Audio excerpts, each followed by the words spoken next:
अस्सलाम वालेकुम नाज़रीन, आसिम नसीर ऑफिशियल के साथ मैं हाज़िर हूँ और मुल्क की जो सियासी सूरत हाल है उसके साथ साथ ख़ास तौर पर जो FATF का मामला है इसके ऊपर आज हम बात करेंगे। और FATF में वो कौन सी शराइत हैं जिसकी वजह से पाकिस्तान का नाम अभी तक ग्रे लिस्ट से नहीं निकल सका, उस पर थोड़ी सी हम तफसील करेंगे। एक तो जो उसके अंदर निकात हैं जिसमें कहा जा रहा है कि उनके ऊपर अमल दरामद जो है बहुत ज़रूरी है और शायद उसके ऊपर 1-2 साल से अमल दरामद शुरू हो भी चुका था, लेकिन अब आने वाले दिनों में वहाँ पर आपको और ज़्यादा सख्ती नज़र आएगी। तो इन तमाम चीज़ों का हम जायज़ा लेंगे। मैं आपसे एक मरतबा फिर कहूँगा कि आसिम नसीर ऑफिशियल को लाइक भी करें, सब्सक्राइब भी करें और बेल आइकॉन को प्रेस करें ताकि हमारी लेटेस्ट वीडियो से आप आगाही हासिल कर सकें। नाज़रीन, FATF का जो मामला है वो दिन ब दिन उसके अंदर जो है पाकिस्तान का जो मामला काफ़ी ज़्यादा गंभीर, कुछ ऐसे बैरूनी क़ुव्वतें हैं जो नहीं चाहती कि पाकिस्तान तरक्की कर सके, पाकिस्तान आगे बढ़े। वो इस कोशिश में है कि पाकिस्तान जो फाइनेंशियल एक्शन टास्क फोर्स के तहत जो है वो पाबंदियों में घिरा रहे, ग्रे लिस्ट में रहे, कभी उसे ब्लैक लिस्ट में कराने की कोशिश की जाती रही और अब इस वक्त जबकि बिल्कुल वो निकलने के करीब था ग्रे लिस्ट से भी, लेकिन अभी भी जो है FATF की तरफ से, उनके सदर की तरफ से जो गुज़िश्ता दिनों जो उन्होंने प्रेस कॉन्फ्रेंस की उसमें यही बताया गया कि अभी पाकिस्तान को मज़ीद काम करना होगा उन सेक्टर्स के ऊपर जो उन्हें बताए गए हैं। तो वो सेक्टर्स कौन से हैं हम उस पर बात करेंगे। सबसे जो अहम इस वक्त जो बताया जा रहा है, क्योंकि ये सेक्टर जो हैं कुछ सियासी तो नहीं लेकिन ऐसे मामलात हैं कि जो मनी लॉन्ड्रिंग की तरफ आ रहे हैं, उस पर सबसे ज़्यादा जो ज़ोर दिया जा रहा है वो दिया जा रहा है रियल स्टेट के बिज़नेस के ऊपर। गो कि पाकिस्तान में जो रियल स्टेट का बिज़नेस है वो बहुत तेज़ी से फला फूला है और उसमें बहुत ज़्यादा इन्वेस्टमेंट भी गुज़िश्ता 20 सालों में देखने में आई है। और कुछ ऐसे भी प्रॉपर्टी टाइकून आपको गुज़िश्ता 30 सालों में नज़र आए हैं कि जो 30-35 साल पहले तो वो कुछ भी नहीं थे, लेकिन आज वो पाकिस्तान के सब कुछ बने बैठे हैं। तो उन तमाम लोगों के हवाले से और इस तरह जो छोटे छोटे लोग, जो छोटे इन्वेस्टर हैं, जो प्रॉपर्टी डीलर्स हैं, उसके अलावा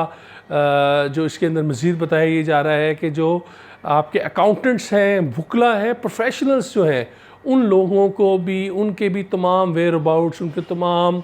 असासाजात, उनका जायज़ा लिया जाएगा। और शायद उसके लिए अब काफ़ी ज़्यादा आने वाले दिनों में पाकिस्तान की हुकूमत की तरफ से सख्तियाँ भी होंगी रियल स्टेट के बिज़नेस में। जहाँ तक कि हम माजी करीब में देखते रहे कि लोगों को बहुत ज़्यादा फैसिलिटेट किया गया, बहुत ज़्यादा उन्हें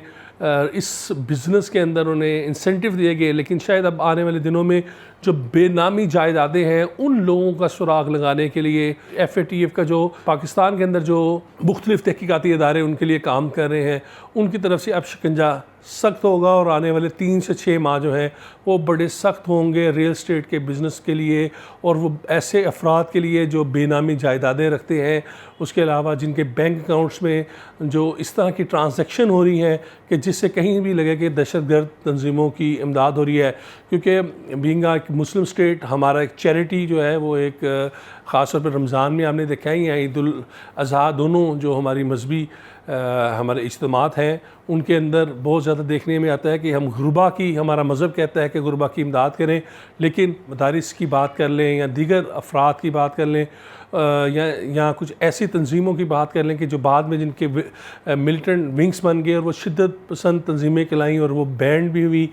उन लोगों को अगर किसी ने कुछ सदका ज़कात खैरात किया है तो मेरा ख्याल है अब उनके लिए बड़ा मुश्किल होगा। और यही अब जो है FATF की तरफ से जो कहा जा रहा है वो ज़्यादा उनका ज़ोर यही है कि किस तरह दहशतगर्द तंजीमों को, जो वो कहते हैं कि ये मजहबी जमातें हैं और जिन्हें वो ये ज़ाहिर करते हैं कि शायद ये पाकिस्तान की जो बैकबोन है इसे तोड़ने के लिए वो अब उनके ऊपर सख्तियाँ कर रहे हैं। उसके साथ साथ जो रियल स्टेट है, अकाउंटेंट्स हैं, उन लोगों के ऊपर भी शिकंजे सख्त होंगे। जो हाउसिंग सोसाइटीज़ हैं, जिस तरह के पंजाब में लातदाद हाउसिंग सोसाइटियाँ बन गई हैं, पाकिस्तान की अगर पूरे पाकिस्तान की बात करें तो हज़ारों की तादाद में ये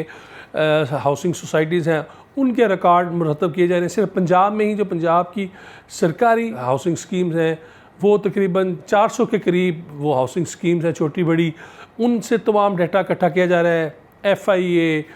FBR, और कानून नाफिज करने वाली एजेंसियाँ और दीगर जो कोऑपरेटिव डिपार्टमेंट्स हैं, मुतल्लिका डीसीज़ हैं, उन तमाम की जो मुश्तरका तहकीकाती टीम्स बनी है जो कि तमाम हाउसिंग सोसाइटी से बेनामी जायदादों के और गुज़िश्ता 10 से 15 साल के अंदर होने वाली ख़रीदो फ़रोख्त तमाम रिकॉर्ड इकट्ठे कर रहे हैं, जिन्होंने सेल की, परचेज़ की, कहाँ से वो पैसा आया,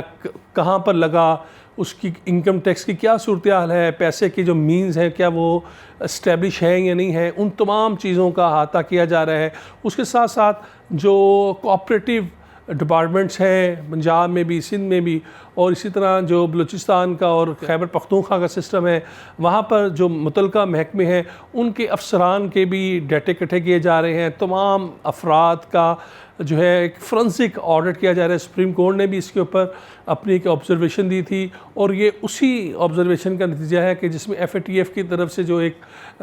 ऑस्ट्रेलिया के अंदर जब गुज़िश्ता हम 2-3 साल कबल देखते हैं कि वहाँ पे मीटिंग्स हो रही थी, उस वक्त भी ये पॉइंट उठा था। उसके बाद नैब भी मुतहरिक हुई और शायद आज नैब जो सबसे ज़्यादा कार्रवाइयाँ कर रही है, अब पॉलिटिशियंस को छोड़कर वो हाउसिंग सोसाइटीज़ की तरफ ही कर रही है। और अब FATF का भी जो मरकज़ पाकिस्तान में बताया जा रहा है, जो 28वीं क्लास कही जा रही है कि जो अभी तक उन्होंने 28वें नुक्ते पर जो नहीं अमल किया, उसमें एक अहम जो है वो हाउसिंग सोसाइटीज़ और उससे जुड़े उस बिज़नेस, रियल स्टेट के बिज़नेस से जुड़े हुए अफराद हैं, चाहे वो छोटे इन्वेस्टर हैं या बड़े इन्वेस्टर हैं। अब उन सब को अपनी जमा पूंजी और जो कुछ उन्होंने माल इकट्ठा किया हुआ है कि उसके मीन्स बताने होंगे, और अगर वो बताने में नाकाम होते हैं तो फिर उनके ख़िलाफ़ पाकिस्तान के कानून के तहत कार्रवाइयाँ होंगी और शायद हुकूमत वो कार्रवाइयाँ दिखा के ही अपने आप को FATF की ग्रे लिस्ट से निकाल सकती है। तो ये एक बड़ी डेवलपमेंट होने जा रही है। शायद इससे जो पाकिस्तान के रियल इस्टेट है उसका भी जो एक पहले ही जो स्टैटिक हुई थी बूम के बाद नीचे आई, और इस वक्त जो प्राइसेस हैं वो शायद मज़ीद अब कम हो, और लोगों को जो सेल परचेज़ में जो जिस तरह के हुकूमत ने गुज़िश्ता सालों में भी टैक्स भी लगाए, वो तो एक अलहदा स्टोरी थी। लेकिन जो ये अपने तमाम मीन्स ऑफ एक्सपेंडिचर शो करने की बात होगी तो वहाँ पर आके अब लोगों को काफ़ी ज़्यादा मुहतात होना पड़ेगा। और उसके साथ साथ जो रियल इस्टेट की एक आर्टिफिशियल जो कीमत ऊपर गई हुई थी वो तमाम की तमाम शायद वापस लौटे, और जो बड़े बड़े इन्वेस्टर हैं उनके ख़िलाफ़ भी कार्रवाइयाँ हों। साथ साथ ज़्यादा जो चीज़ें देखने में आ रही हैं वो यही है कि FATF जो है वो आने वाले दिनों में पाकिस्तान के